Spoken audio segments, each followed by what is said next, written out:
이것이 믿음입니다 라는 제목으로 말씀을 나누도록 하겠습니다.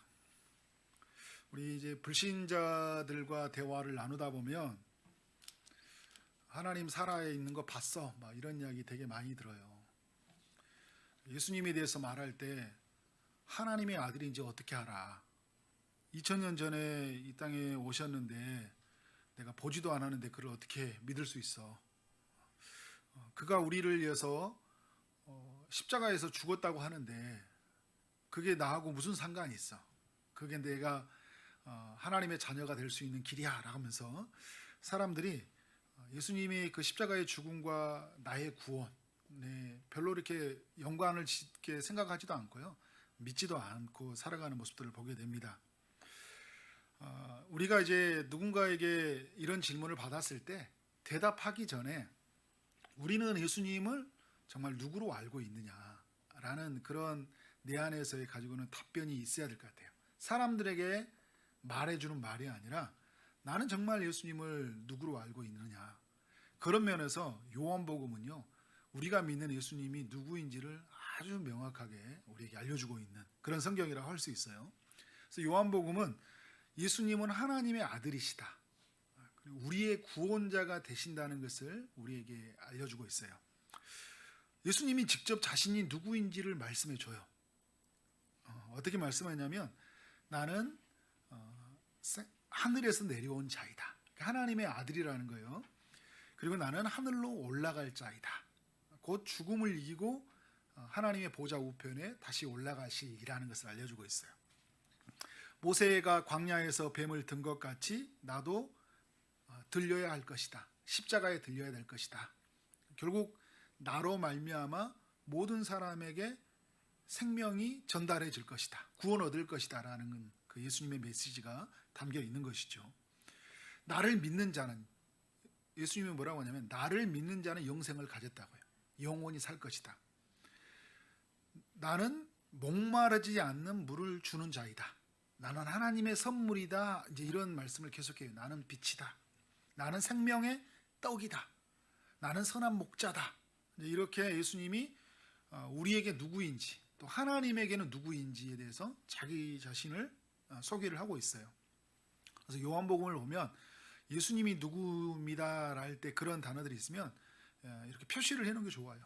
저는 성경을 조금 지저분하게 보라고 말하고 싶어요. 너무 성경 그 자체가 거룩하게 신성시 여기는 사람들이 있어요. 우리가 성경 속에 담겨 있는 주님이 우리 안에서의 신성한 분이지 성경책이 신성한 게 아니에요. 그렇다고 성경책을 막 함부로 하라는 건 아니에요. 네, 성경책을 조금 더 이렇게 그런 내 안에서 궁금증이 있는 것들이 있으면 물음표도 하고, 또 내 안에 해결되는 것이 있다면 별표도 치고, 또 그리고 주님이 명확하게 드러나는 본문이 있으면 또 이렇게 다른 색을 칠해서 표시하는 것도 너무 의미 있다라는 생각이 들어요. 예수님이 이제 사람들과 가르치실 때 하나님 나라의 비밀을 가르치거든요. 성경을 또 풀어줘요. 많은 선지자가 있었어요. 또 많은 랍비들이 있었지만 선지자와 랍비들과 비교할 수 없을 만큼 탁월한 가르침을 예수님이 보여줘요. 사람이 풀 수 없는 그 지혜를 예수님이 보여주신 것이잖아요. 사람이 생각할 수 없는 영역 밖에서 그 뜻을 풀어줘요. 사마리아 여인의 대화 속에서도 그 예수님이 풀어주는 지혜가 있었고, 사마리아 여인이 누구인지도 알잖아요. 남편이 5이나 있었고 지금 있는 남편도 남편이 아닌지도 알아요. 그만큼 예수님은 각각의 심령을 꿰뚫어 보시면서 또 말씀을 아주 기가 막히게 정말 풀 수 없는 그 지혜로 사람들에게 다가가는 모습을 보여줘요. 예수님이 이제 이 가르침뿐만 아니라 표적을 통해서 자기 자신이 누구인지를 드러내시는데, 요한복음 2장부터 10장까지는 7가지 표적을 우리에게 보여줘요. 그래서 요한복음에 보면 7자라는 단어가 많이 나와요. 사도 요한이 요한계시록에도 가보면 일곱인, 일곱답말, 일곱대접, 일곱령 이런 표현을 쓰면 7이라는 숫자를 굉장히 좀 많이 강조하거든요. 그러니까 완전 숫자니까, 7이라는 숫자가. 그래서 보면 7가지의 이 표적을 보여줘요. 그럼 예수님이 7가지 표적만 했냐? 그렇지 않죠. 많은 표적을 했는데 예수님이 하나님의 아들일 수밖에 없다는 그 표적을 보여주는 거죠. 그래서 첫 번째 표적이 뭐였어요? 물이 변하여 포도주가 된 사건이잖아요. 형질이 변화된 사건을 통해서 죄인된 인간을 의인으로 바꿀 수 있는 유일하신 분이라는 것을 알려주고 있죠. 그리고 왕의, 오늘 제 본문을 살펴볼 왕의 신하의 아들을 고쳐줘요. 그리고 38년째 병들어서 누워 사는 이 병자를 어제 읽었던 본문이죠. 고쳐주시죠. 그리고 5,000명을 먹여주시고 12바구니를 남기시고 물길을 걸어가시고, 오늘 읽었던 본문이죠.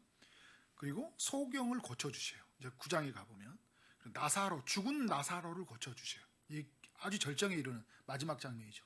죽은 나사로를 일으켜요.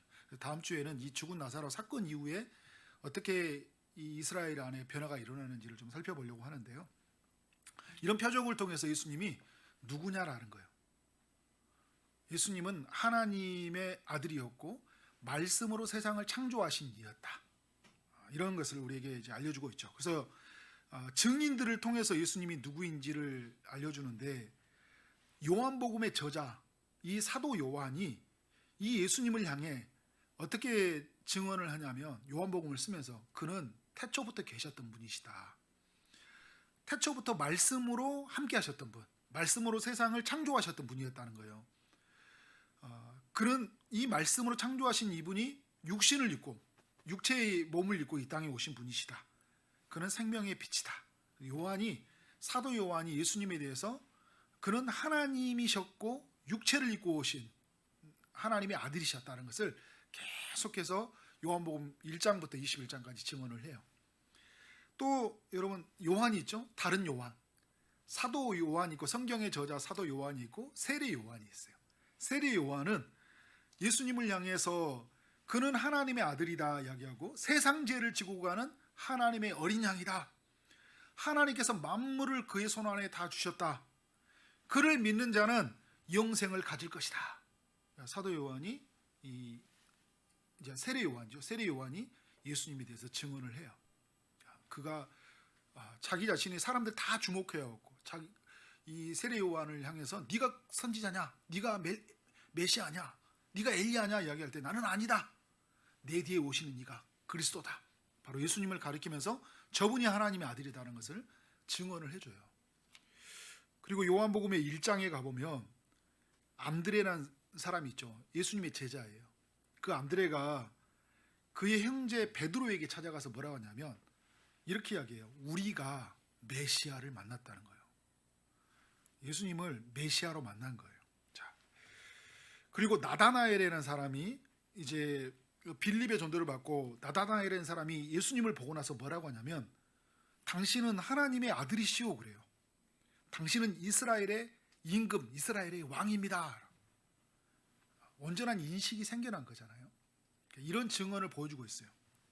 사마리아, 이제 요한복음 오늘 본문이 있기 전에, 사장이 있기 전에 사마리아에 있는 여인이 예수님을 향해 뭐라고 하냐면, 처음에는 당신 유대인, 유대 남자라고 이야기하고 선지자라고 이야기하더니 나중에는 뭐라고요? 메시아, 그리스도라고 이야기를 해요. 사마리아 동네에 있는 사람들이 뭐라고 하냐면 예수님의 말씀을 듣고 나서 세상의 구주라고 그래요. 구주, 우리의 구원자라고 사람들이 고백을 합니다. 예수님에 대해서 사람들이 이렇게 이제 반응을 하고 있는 거잖아요. 요한복음을 이제 보면 두 부류가 나와요. 예수님이 자기 자신을 드러냈어요. 이게 자기 계시라고 그래요. 자기 자신이 누구인지를 표적을 통해서, 그의 가르침을 통해서, 그리고 그의 가르침을 받는 사람들이, 예수님을 직접 본 사람들이 증언을 할 때, 아, 예수님은 하나님의 아들, 우리를 위해서 구원하시는 구원자구나라고 그것을 받아들이는 사람들이 있고, 그래서 요한복음에 보면 그를 영접하는 사람이라고 하는 거예요. 그런데 내가 기다리던 메시아가 아닌 거예요. 그래서 어떻게 배격해요. 영접하지 않아요. 여러분은 묻고 싶어요. 여러분은 예수님을 어떻게 만나고 계십니까? 여러분은 예수님을 어떻게 인식하고 있어요? 예수님을 그 나다나엘처럼 당신은 하나님의 아들이요 우리의 왕입니다. 그리고 사마리아 모든 사람들이 당신은 우리를 구원하시는 세상의 구주입니다. 이런 고백이 여러분들 안에 있습니까? 오늘 이제 살펴볼 왕의 그 신하인데요. 헤로드 왕의 그 신하로 있던 이 사람이 예수님을 온전하게 알아가는 이 이야기를 우리에게 알려주고 있어요. 이 오늘 말씀에 나오는 왕의 신하라는 사람은 헤로드 왕 밑에 있는 사람이에요. 헤로드 왕은 어떤 사람이냐면 헤로드 왕, 헤롯 대제가 있어요. 대왕이 있었는데 그 대왕에게는 아들이 있습니다. 헤롯 안디바라는 사람이 있어요. 헤롯 대왕은 예수님이 처음 태어났을 때 다 그 베들레헴에 있는 아이들은 다 죽이라고 살인 명령을 내렸던 굉장히 잔인한 왕이죠. 안디바는 어떤 사람이냐? 아버지와 별반 다를 게 없는 사람이에요. 이 사람이 나중에 이 세례 요한을 목을 잘라서 죽인 사람이잖아요. 이 헤로드 왕 아래에서 섬기는 신하는 어떤 사람들이었을까요? 그 권력의 중심에 서여서 이 헤롯 이 왕가는 로마의 친로마 세력이었어요. 로마의 정권의 편에 서서 그 모든 그 땅을 통치해가는. 그래서 이 로마가 헤롯 왕에게 이제 분봉왕으로서 왕으로서 통치할 수 있는 권한을 줘요. 그래서 그 헤롯 안디바는 갈릴리 지역을 통치하는 사람이었어요. 갈릴리의 뭐 가나, 나사렛, 가버나움 이런 이제 일대를 통치하는 왕이었죠. 그 밑에 섬기는 신하가 예수님을 찾아왔어요. 왜 찾아왔어요? 자신의 아들이 병들어서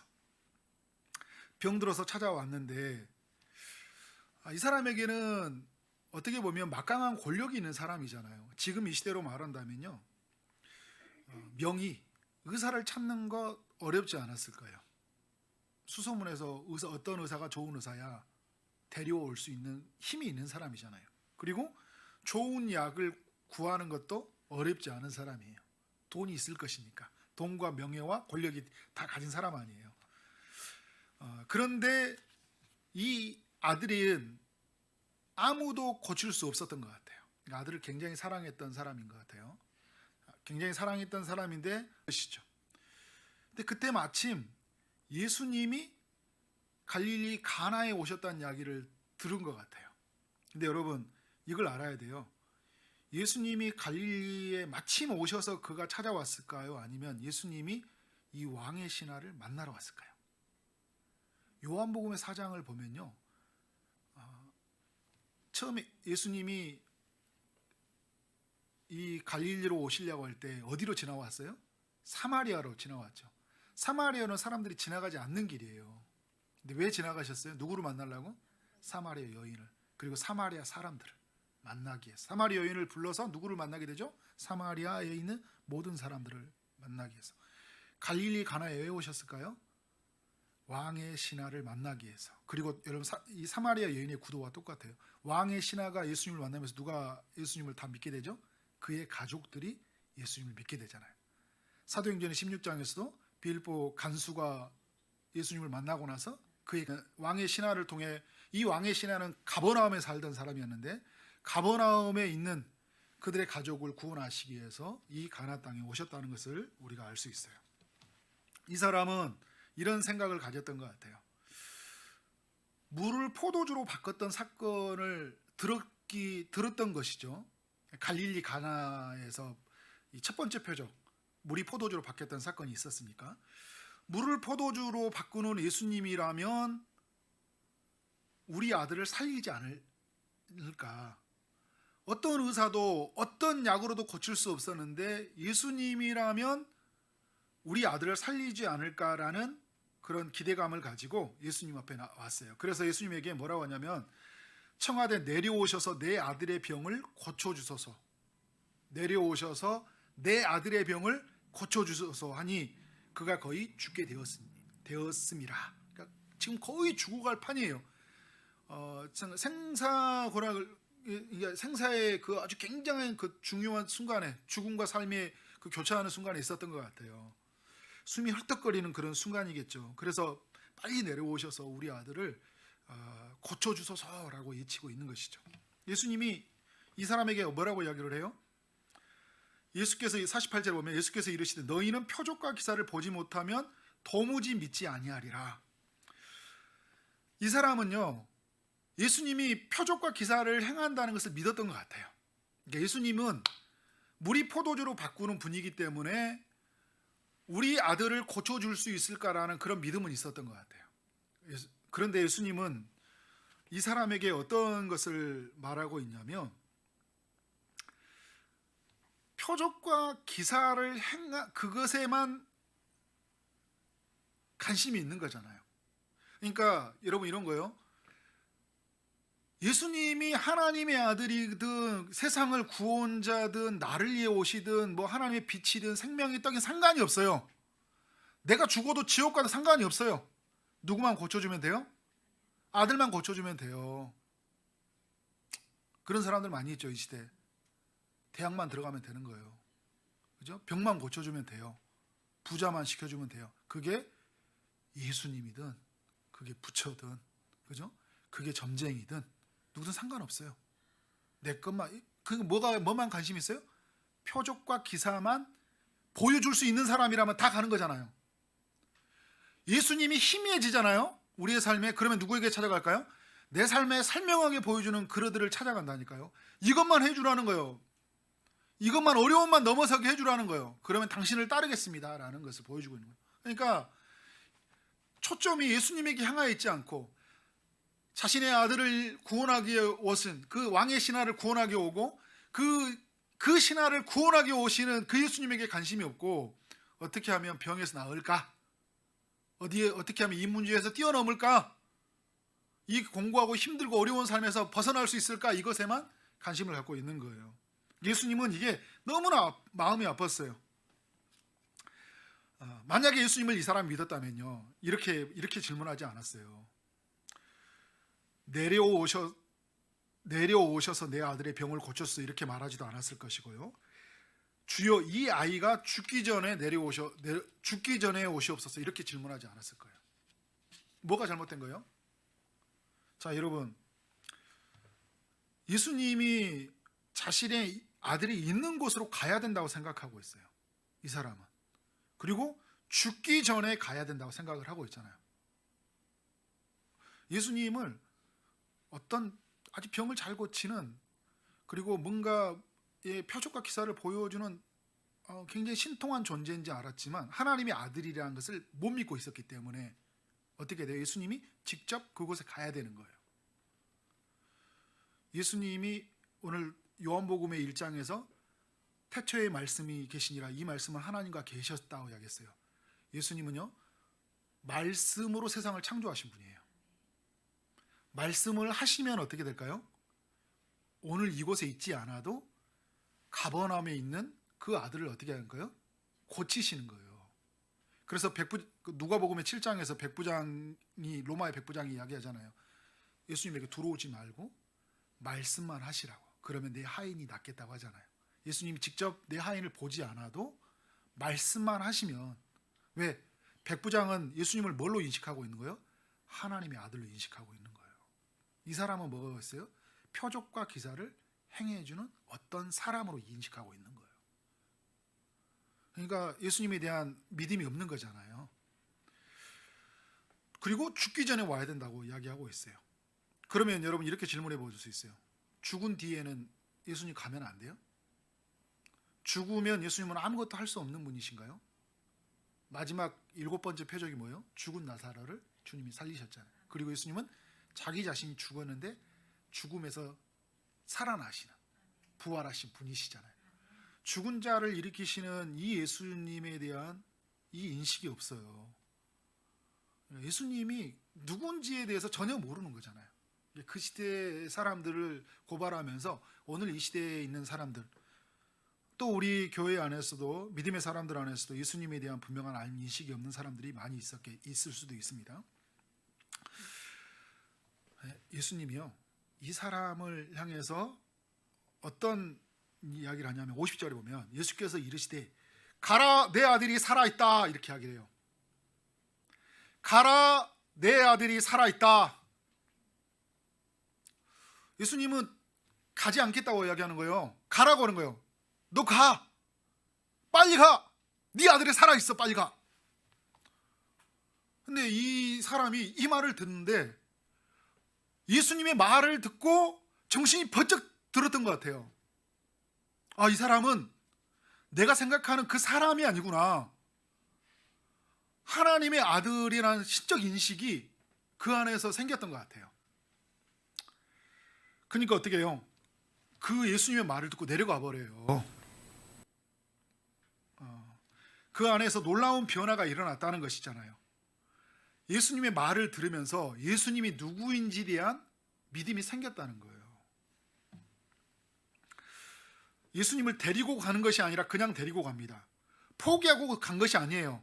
아, 예수님도 안 되는가 보구나. 그런 거잖아요. 문전박대하는 거 아니에요. 가라 그랬으니까. 야, 그냥 가. 왜 나한테 왔어? 이런 게 아니잖아요. 그죠? 가라 하니까 아, 예수님은 내 기도를, 내 간청을 들어주지 않는 분이야.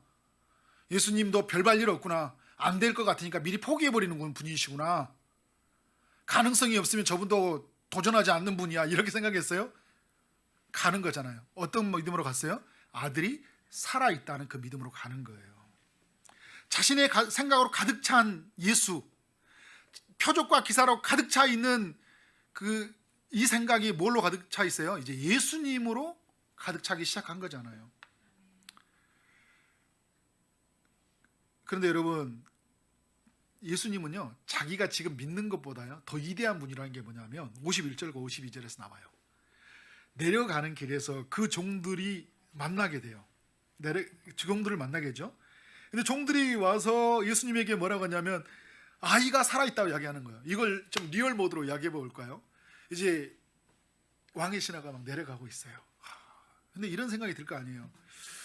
아, 주님이 살아있다고 말씀했는데 어떻게 살아있을까? 이제 내려가면 아들이 깨어나겠지. 그래, 지금 정말 다 죽어가 있지만 내가 그 아들을 보는 순간 막 살아날 거야. 분명히 하나님은, 예수님은 살아난다고 말했으니까 깨어날 거야. 언젠가 깨어날 거야. 막 하고 이게 그런 기대감, 그다음 두려운 밤 이렇게 내려갔을 거예요. 믿음은 생겼지만. 그런데 저 밑에서 내려오는 그 자기의 그 종들이 막 엄청 긴장한 데 달려왔을 거예요. 난리가 났을 거 아니에요. 분명히 자기 주인은 지금 어디 가서 예수님 만난다고 가나에 갔고, 그 자기 거부남 땅에서 자기 그 있었던 주인의 아들이 깨어나는 걸 보면서 너무 기뻐가지고 달려오는 거 아니에요. 달려와서 이야기하는 것이 아이가 살아있어요. 아이가 살아있어요. 이런 이야기하는 거 아니에요. 따으리, 우리나라 표준으로 말한다면 따으리 말하면서 주인님, 아들이 살아났어요. 살아났어요.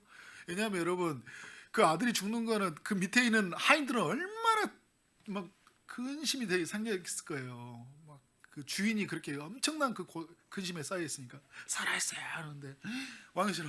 살아났다고. 살아났어. 그래서 그 52절에 보면 그 낫기를 시작할 때를 물었다고 그래요. 어떻게 나왔어? 언제부터 나왔어? 이렇게 이야기하니까 아이고, 어제 7시에 열이 떨어지기 시작했어요. 네, 여러분, 몸에 전율이 일어난 사건이죠. 어제 7시가 어떤 일이 일어났던 일이에요? 53절의 말씀에 보면 그의 아버지가 예수께서 그 아들이 살아있다 말씀하신 그때인 줄 알았다는 거예요. 어제 예수님이 살아있다, 가라, 살아있다 말씀하신 거리가 있으면 가버나까지 이제 거리가 있는 거죠. 내려가는 중인데 그 거리 속에 예수님이 살아있다 이 말씀하는 그 시간과 일치가 되는 거예요. 자기가 믿는 건 뭐였냐면 내려가면 무슨 일이 일어날 줄 알았는데 내려가면 언제부터 일이 일어났던 거예요? 예수님이 말씀하신 그때 일어났다는 거예요. 하나님이 이르시되 빛이 있으라 하시니까 뭐가 있었어요? 빛이 있었잖아요. 하나님의 이르시니까 별이 생겨났고요, 해가 생겨났고 달이 생겨났어요. 이르시고 나서 그 이후에 시간이 지나서 생겨난 게 아니라 그 즉시로 생겨난 거잖아요. 말씀하신 그때 하나님의 일을 일어난 거잖아요. 자신이 생각하는 것보다 더욱 위대한 일을 행하신 분이 바로 예수님이었다는 거예요. 그래서 여러분 어떻게 해요?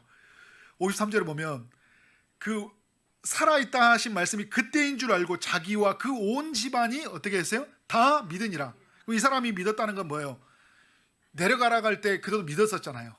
근데 그 믿음이 있었는데 더욱 그 믿음이 굳건해졌다는 거예요. 그리고 그 믿음은 더욱 부요해지고 풍성해졌어요. 어떻게 해요? 자기만 믿을 뿐만 아니라 누가 믿게 되었어요? 자기에 있는 온 집안이 다 믿는 역사가 일어난 거잖아요. 그러니까 그 아들도, 살아난 아들도 놀라운 사건이 되면서 그 옆에 있었던 그 종들도, 아니 분명히 봤잖아요. 다 죽어가는 사람인데 갑자기 열이 내려가는데, 그때 열이 난다고 했더니 우리 주인이, 우리 나으리가 예수님을 만났는데 그때 내려갔다는 이야기를 들으면서, 아, 우리 이 왕의 신하가 만났던 예수님은 단순히 표적과 기사를만을 보여주는 분이 아니라 표적과 기사를 보여주시는 하나님의 아들이었구나. 이게 여러분 고백이 되어진 거잖아요. 그를 통해서 온 집안을 깨우잖아요. 사마리아 여인을 통해서요, 사마리아 지역에 있는 온 동네 사람들이 예수님을 믿는 역사가 일어났고, 그리고 오늘 이 왕의 신하를 통해 그의 가족을 구원하는 역사를 하나님 이루어 주셨어요. 믿음이 더욱 굳건해졌고 믿음이 더욱 커졌고 더욱 하나님께, 그 하나님 나라 안에서 풍성해져 갔던 모습들을 보여주고 있습니다. 요한복음 이 4장이 우리에게 알려주는 교훈이 있어요. 어떤 교훈이냐면 우리가 어떻게 믿게 되었는지를 말해주고 있어요. 그러니까 표적과 기사가 우리로 하여금 주님을 믿는 게 아니라 예수님이 우리로 하여금, 그 자체가 우리를 믿음에 이르게 하고요, 그의 말씀이 우리로 하여금 믿음에 이르게 한다는 거예요. 제가 그 교회를 이제 처음 나갔을 때 한 수백 번 이야기하는 거죠. 여자를 보고 나갔다고. 근데 말씀이 들려오는데 그때 요한복음 8장에서 이제 말했던 가늠한 여인의 이야기를 주님이 이제 우리 김인중 목사님을 통해서 들려주셨죠. 그냥 예수님은 참 멋있는 분이다라는 생각을 가졌어요. 그 정도만 가졌던 것이죠. 그런데 제가 이제 5월 달에 교회를 갔다가 7월 달에 머리를 크게 다쳤어요. 머리에 크게 다쳐서 15일 정도 사경을 헤맸는데, 그 사경을 헤맬 때 기억은 어떤 기억만 있냐면 그냥 우주 속에 제가 떠다닌다는 느낌이었어요. 아무 기억이 없어요. 그냥 어두움 속에 떠다닌다는 그 기억밖에 없어요. 그러니까 어떻게 보면 주님이 보여주는 어떤 하나의 또 표적과 같은 거겠죠. 그냥 떠다니는 것 같았어요. 근데 갑자기 소리가 들렸어요. 야, 이 사람 봐. 이 사람이, 이게 제가 이제 20살이니까 21살 때 다쳤거든요. 야, 이 사람 20살 맞아? 얼굴이 장난 아닌데 막 여기서 간호사들끼리 저보고 이야기하는 소리예요. 저를 보더니 저는 저인데, 제가 갑자기 입에서 터져나왔어요. 저 21살 맞거든요. 그러니까 입이 터져. 근데 그 깜짝 놀랐어요. 살아났다 하면서. 그래서 이제 살아났다고 한 거잖아요. 들려왔어요. 소리가 들려왔어요. 그래 깨어나는데 의사 선생님이 하는 말이 뭐라냐면 이건 기적이래요. 제가 완전히 이 결이 다 깨졌는데 뒤로 넘어져서, 축구를 하다 뒤로 넘어져가지고 이 콘크리트 바닥에서 팍 뒤로 떨어졌어요. 다 깨져갖고 있는데 의사 선생님이 그냥 죽는 줄 알았대요. 근데 살아난 게 기적이다. 그래서 머리가 굉장히 단단하신 분이시군요. 그래서 웃으면서, 전 그런 믿음이 없었으니까. 근데 제가 그 신방원 형제들이, 자매들이 뭐라고 하냐면 교회에서 방송 형제를 위해서 그렇게 저를 위해서 기도했다고 하는 거예요. 기도하고 막, 그래서 얼마나 눈물로 금식하고 철학 때마다 기도했다는 거예요. 두 가지 생각했어요. 하나는 고마웠어요. 나 같은 사람을 위해서 이렇게 기도해 주는 교회 보면서. 또 하나 생각은 뭐냐면 이제 인식이 생기는 거예요. 기적이 놀랍네. 나를 이렇게 살아나게 하는 게. 하나님 살아있나? 이런 생각이 딱 하나 이렇게 드는 거죠. 근데 여러분, 그러고 나서 또 교회를 나왔지만요. 교회를 나왔어요. 더 이제 열심히 나왔어요. 왜 나갔냐? 저는 이제 의리를 굉장히 중요하게 여긴 사람이니까. 병원에 신방 왔잖아요. 나가준 거죠. 안 생겨요. 나가준 거예요. 가만히 이렇게 앉아 있는데 말씀을 듣고 이렇게 사역일을 전해주는 그 집사님이 계셨어요. 그래서 말씀을 계속, 하나님 살아있고 너를 사랑하고 너를 위해서 예수님이 죽었다는 이야기를 듣고 또 듣는데, 그 이야기가 이렇게 들려오지도 않았어요 처음에는. 근데 어느 순간 보니까 예수님 나를 위해서 죽었어 이렇게. 이제 그렇게 이제 계속 이제 내 안에서는 이제 내적인 갈등이 일어나는 거죠. 근데 그게 내 안에 심령을 뚫고 들어오지는 못하더라고요. 10월의 마지막 날, 지금도 기억하고 있어요. 그래서 10월의 마지막 날, 10월의 마지막 날 전도 집회가 있었어요. 그래서 제가 이제 저 같은 사람이 있어서 이제 김만복이라고 있어요.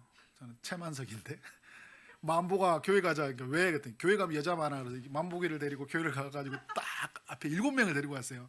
여자 보려고 하는 7명을 딱 데리고 있다가 저 뒤에 앉아 있는데 말씀이 이렇게 들려오잖아요. 말씀이 들려오는데 요셉에 관한 말씀이었거든요. 근데 요셉 한 사람을 하나님이 구원하셔서 온 사람을 그 이스라엘을 구원하신 하나님의 구원의 여정을 말씀을 전하는데 말씀이 들어오더라고요. 그게 믿어지는 거예요. 와, 이게 그런데 이게 갑자기 이게 내 마음에서 이 뜨거움들이 막 밀려오는 거예요. 집에 가는데 뭐를 한 대를 얻어맞은 느낌이었어요. 진짜 하나님 살아있나?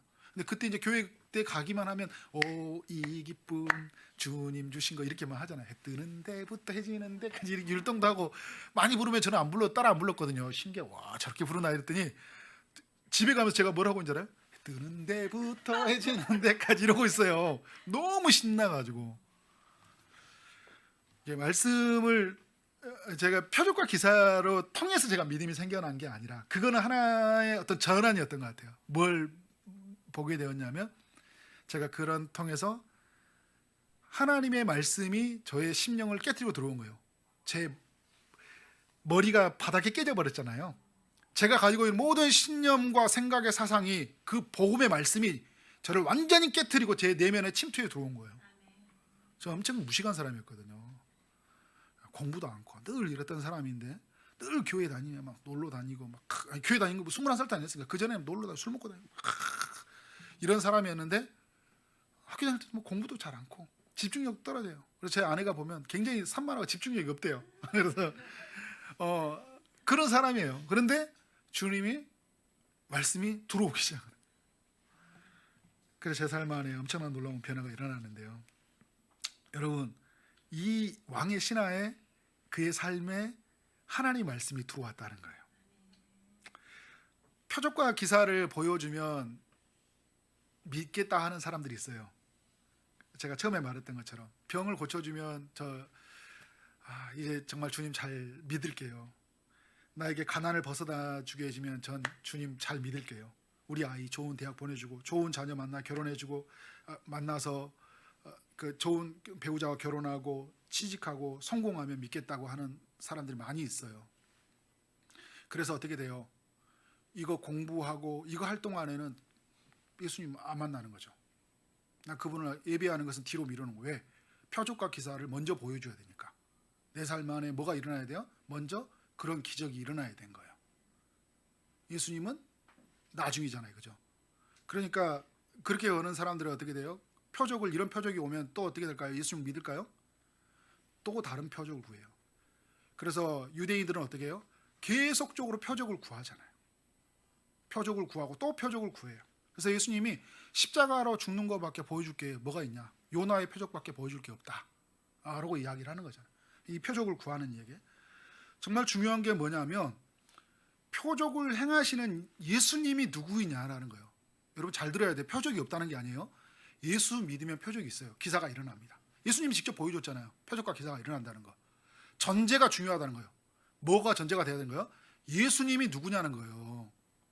예수님이 누구냐라는 거예요. 표적과 기사를 행하시는 예수님이 누구냐라는 거예요. 하나님의 아들이고 우리의 구원자 유일한 주시예요. 그렇지 않으면 우리는 다른 데서도 표적과 기사를 구하고 찾는다니까요. 그것만 행할 수 있는 사람이라면 그것만 행할 수 있는 어떤 종교라면 갈 수 있어요. 그런데 여러분, 우리는 누구에게 관심을 가져야 돼요? 예수님에게 관심을 가져야 돼요.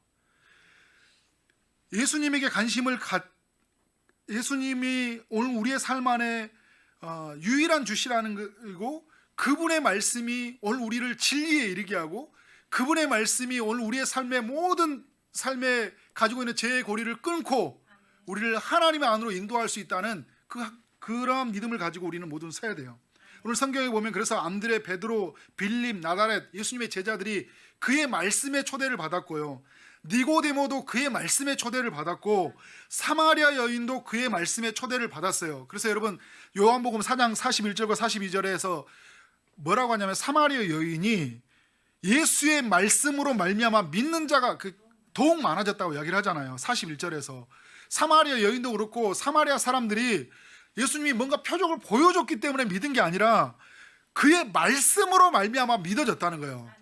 그리고 이제 우리가 믿는 것은 내 말로 인함이 아니다. 사마리아 여인이 당신이 말을 잘해줬기 때문에 믿는 게 아니라는 거예요. 뭐예요? 우리가 친히 듣고 그가 참으로 세상의 구주인 줄 아니라 우리에게 보여주신 이 예수님의 그의 말이 참됨을 믿고 그가 이 세상의 구주라는 것을 내가 알게 되었다는 거잖아요. 다시 여러분 돌아가면 왕의 신하는 자신의 아들이 낳는 것을 보고 믿지 않았어요. 그는 낳지 않았을 때 이미 믿었어요. 뭐요? 가라, 내 아들이 살아있다 할 때 믿고 내려가잖아요. 그러면 그래, 한번 살아있나 보자. 만약에 살아있다고 하면 나는 이제 모든 삶의 초점을 예수님에게 둘 거야, 이렇지 않았어요. 그 말씀을 믿고 그냥 내려갔어요. 눈에 보이지 않지만 바라는 것들이 실상이 될 줄 알고 찾아간 거예요. 그런데 주님이 말씀하신 그때 이루어진 거예요. 어마어마한 사건을 그가 경험했잖아요. 주님이 죽은 자를 살리시는 하나님의 아들이라는 것들, 그래서 그것이 그 안에서 믿어졌기 때문에 주님이 일하는 방법, 주님이 그 일하는 시간을 자기의 시간 안에, 자기의 방법 안에 가두지 않았어요. 내려간 거잖아요. 주님의 방법과 주님의 시간을 신뢰하고 내려간 거예요. 그래서 그 주님의 치유를 만나게 됩니다. 저는 여러분들에게 권면하고 싶은 게 뭐냐면, 표적과 기사와 이 모든 삶에 추구하는 이 시대의 사람들 속에서 우리는 바로 예수님에게 관심을 가져야 된다는 거예요. 예수님이 누구인지, 그가 우리에게 무엇을 말씀하셨는지, 무슨 일을 행하였는지, 우리에게 무엇을 요구하시는지에 대해서. 그러니까 예를 들어 여러분 이런 거예요. 여러분의 삶에 문제가 생겨나잖아요. 그러면 사람들은요 이렇게 생각을 해요. 막 기도할 때 그 문제로부터 빨리 벗어나려고 막 기도를 하잖아요.